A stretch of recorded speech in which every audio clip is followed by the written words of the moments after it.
When we talk about the Korean Peninsula, the conversation often circles around North Korea's nuclear ambitions or its unpredictable leadership. But what about the day after? What happens if the regime in Pyongyang suddenly crumbles? It's a scenario that keeps policymakers in Seoul, Washington, and Beijing awake at night. And while the world would certainly feel the shockwaves, one nation would find itself at the epicenter of the earthquake: South Korea.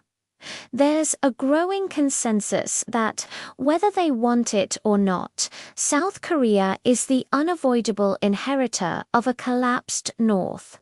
It's the next domino, destined to fall into the monumental task of absorbing its northern neighbor. Let's imagine the scene. The border, one of the most heavily fortified in the world, suddenly becomes porous. What follows isn't a trickle, but a flood. Millions of North Koreans, facing starvation and chaos, would move south. This isn't just a refugee crisis. It's a humanitarian tsunami on an unprecedented scale. South Korea, a nation of 51 million, would have to provide food, shelter, and medical care for potentially millions of newcomers who have lived their entire lives under a completely different and brutally repressive system. The sheer logistics are mind-boggling, and the immediate cost would skyrocket into the hundreds of billions, if not trillions, of dollars. And the economic strain is just the beginning. Think about the social integration. We're talking about merging two populations that have been separated for over 70 years, evolving in vastly different directions. North Koreans have been cut off from the modern world with different dialects, education levels, and a complete lack of understanding of a market economy or democratic society. How do you bridge that gap?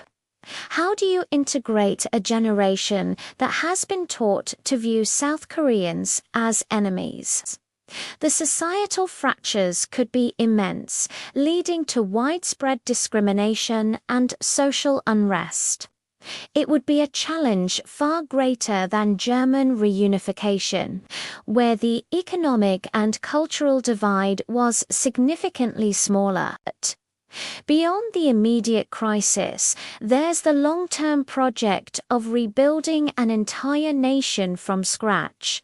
North Korea's infrastructure is dilapidated. Its industries are relics of a bygone era. Its environment is severely degraded. South Korea would have to pour unimaginable resources into rebuilding roads, power grids, hospitals, and schools.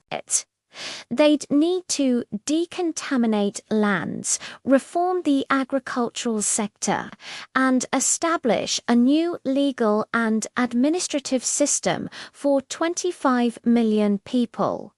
This isn't just about absorbing a failed state. It's about nation building on a scale rarely seen in modern history. The economic burden would likely stall South Korea's own dynamic economy for decades, fundamentally changing its trajectory and its place in the world. Geopolitically, the fallout would be just as complex. China, North Korea's historic ally, would be deeply concerned about a unified US-allied Korea on its border. The United States would be expected to provide massive support. But the primary responsibility and the on-the-ground management would inevitably fall to Seoul. The international community would offer aid, but no other country has the historical, cultural, and geographical proximity to lead the effort. It's a burden that South Korea has been quietly preparing for. But the reality would likely exceed even the most pessimistic forecasts. In the end, the collapse of North Korea isn't a distant hypothetical. It's a potential reality for which South Korea is the designated first responder.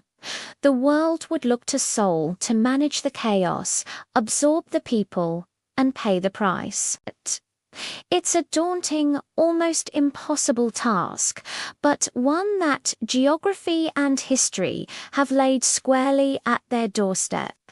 The question isn't if they can avoid it, but how they will possibly manage it. Thanks for watching, and if you found this perspective interesting, please consider subscribing for more deep dives into global affairs.